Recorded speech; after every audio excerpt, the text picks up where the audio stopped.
Friends, तो शुरू करते हैं द हाउस ऑफ स्पिरिट्स का सीज़न 1 एपिसोड 3 और 4 का एक्सप्लेनेशन। इस एपिसोड में कहानी एस्तेबान और क्लारा के रिलेशन पर फोकस करती है। एस्तेबान क्लारा से बहुत प्यार करता है, इसीलिए उसके लिए एक बहुत बड़ा कैसल बनाया होता है। जब वो उसे वाला घर दिखाता है तो क्लारा देखकर बहुत खुश होती है और एस्तेबान भी उसे देखकर खुश हो जाता है। तभी उन्हें पता चलता है कि वो पेरेंट्स बनने वाले हैं, लेकिन पैदा होने वाला लड़का नहीं, लड़की है। ये सुनकर एस्तेबान थोड़ा चिढ़ जाता है। वो सोचता था कि उसकी पहली औलाद लड़का होगा जिसका नाम वो एस्तेबान रखेगा। इनके यहाँ एक रिवाज होता है जिसमें पिता का नाम ही लड़के को दिया जाता था। लेकिन क्लारा बहुत खुश होती है। समय गुजरता जाता है और कुछ महीनों बाद क्लारा के माँ बाप उससे मिलने के लिए उसके पास जा रहे होते हैं। तभी उनके कार का एक्सीडेंट हो जाता है। तब क्लारा को खुद ही पता चल जाता है कि उसके माता पिता अब दुनिया में नहीं रहे और उसी दिन उसकी लड़की का जन्म होता है जिसका नाम वो ब्लैंका रखती है। फिर कुछ साल बाद से कहानी शुरू होती है जब क्लारा की लड़की ब्लैंका 5 साल की हो चुकी होती है और वो दोनों लास्त्रस मारिया जाने की तैयारी कर रहे होते हैं। ब्लैंका, क्लारा और एस्तेबान लास्त्रस मारिया पहुंचते हैं तो क्लारा को देखकर सारे वर्कर्स बहुत खुश होते हैं। क्लारा एस्तेबान से बिल्कुल अलग थी।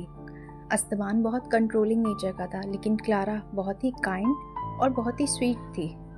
ब्लैंका भी वहाँ जाके बहुत खुश होती है। वो वहाँ के वर्कर्स के बच्चों के साथ खेलती है और नई नई चीज़ें सीखती है। क्लारा वहाँ पे बहुत सारे बदलाव करती है और बच्चों के लिए और औरतों के लिए एक स्कूल भी बनाती है छोटा सा। लेकिन चीज़ें उतनी अच्छी नहीं थीं जितनी दिख रही थी। कुछ टाइम बाद क्लारा को उसकी पावर से ये पता लगता है कि एस्तेबान वहाँ की कुछ औरतों के साथ कुछ गलत काम कर चुका होता है पास्ट में, और ये देखकर वो बिल्कुल शॉक्ड हो जाती है।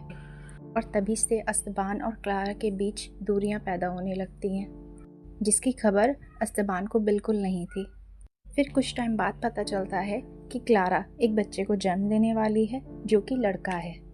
एस्तेबान ये सुनकर बहुत खुश होता है, लेकिन क्लारा तभी कहती है कि इसका नाम एस्तेबान नहीं होगा।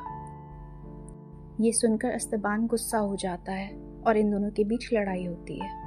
तब क्लारा एस्तेबान से ज़्यादा बातें नहीं करती, वो दोनों बहुत ही चुप रहते। क्लारा और एस्तेबान के बीच दूरियां बढ़ने लगी थी। क्लारा हमेशा एस्तेबान से दूर होने की बहुत सारी कोशिशें करती जितनी वो कर सकती थी, क्योंकि उसको बिल्कुल भी एस्तेबान के करीब रहना नहीं पसंद था। लेकिन शादी के बाद उसके साथ रहना उसकी मजबूरी थी। अब उसके माँ बाप भी उसके साथ नहीं थे। कुछ दिन बाद एस्तेबान देखता है कि उसकी बहन क्लारा के साथ बहुत समय बिताती थी, इसीलिए उसे ऐसा लगता है कि क्लारा इसलिए उससे दूर हो चुकी है। तो एस्तेबान गुस्से में आकर आधी रात को अपनी बहन को घर से बाहर निकाल देता है और उसकी बहन हमेशा के लिए घर छोड़कर चली जाती है। क्लारा जब ये देखती है तो वो और भी ज़्यादा गुस्सा हो जाती है एस्तेबान से, और तीसरा एपिसोड यहीं पे ख़त्म होता है। द हाउस ऑफ स्पिरिट्स के 4th एपिसोड की शुरुआत बिल्कुल अलग तरीके से होती है। इस एपिसोड में क्लारा बिल्कुल बदल गई थी, यानी उसकी एज हो गई थी। ब्लैंका और उसके बेटे को बड़ा दिखा दिया गया है। क्लारा ज़्यादातर अपनी दूसरी दुनिया में खोई रहती थी, क्योंकि उसका यह मानना था कि वो दुनिया और ये दुनिया एक ही ज़िंदगी का हिस्सा है। और एस्तेबान की भी काफ़ी एज हो गई थी। क्लारा के बदले रवैया ने एस्तेबान को लास्त्रस मारिया पे ज़्यादा फोकस करने पे मजबूर कर दिया था। तभी दिखाता है ब्लैंका की ज़िंदगी को। लास्त्रस मारिया का एक वर्कर जिसका लड़का पेड्रो था। पेड्रो और क्लारा एक बहुत अच्छे दोस्त बन चुके थे। शायद वो एक दूसरे को चाहने भी लगे थे। ब्लैंका हमेशा छुट्टियों में लास्त्रस मारिया आती और पेड्रो से मिलती। लेकिन तभी लास्त्रस मारिया के कुछ वर्कर्स एस्तेबान के खिलाफ चले गए थे, क्योंकि एस्तेबान उनका मालिक था और उन वर्करों में से पेड्रो भी था। ये जानने के बाद एस्तेबान वर्कर्स के पास आता है और पेड्रो को और उसके पिता को लास्त्रस मारिया से निकालने का फैसला करता है। जब ये बात ब्लैंका सुनती है तो वो बहुत नाराज़ हो जाती है अपने पापा से। तब उसको उसकी माँ क्लारा समझाती है। पेड्रो आखिरकार लास्त्रस मारिया छोड़कर चला जाता है। एक दिन अचानक से रात को भूकंप आता है। एस्तेबान अपने कमरे में रहता है। तभी भूकंप इतनी तेज आता है कि कमरा पूरा तहस नहस हो जाता है और ऊपर की छत उसके पैर पे आके गिर जाती है। वो पूरी तरह फंस जाता है उसमें। जैसे ही क्लारा उसको देखती है वो जोर से चिल्लाती है और फिर वो बाहर जाके वर्कर्स को बुलाती है। वो आकर एस्तेबान को निकालते हैं।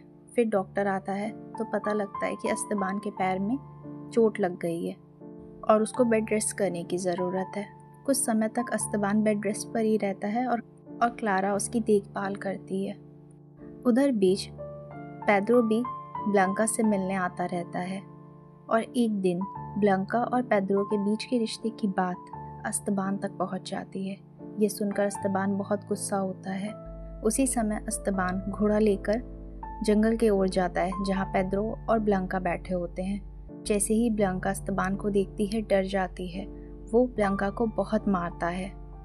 फिर जब वो उसको घर लाता है उसकी हालत देखकर क्लारा डर जाती है। वो पूछती है कि ब्लैंका को क्या हुआ है। तब पता चलता है कि ब्लैंका को एस्तेबान ने मारा है। ये सुनकर क्लारा बहुत गुस्सा होती है और फिर वो एस्तेबान से बात करती है।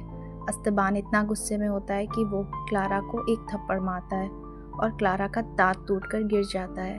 फिर क्लारा वहाँ से उठती है, ब्लैंका को लेकर लास त्रेस मारिया छोड़कर निकल जाती है और इस एपिसोड का अंत यहीं होता है। आने वाले 5th एपिसोड में पता चलेगा कि ब्लैंका और पेड्रो का क्या होता है। तब तक चैनल पे बने रहें, चैनल को सब्सक्राइब करें। अगर स्टोरी अच्छी लगी हो तो कमेंट करें, लाइक करें एंड शेयर।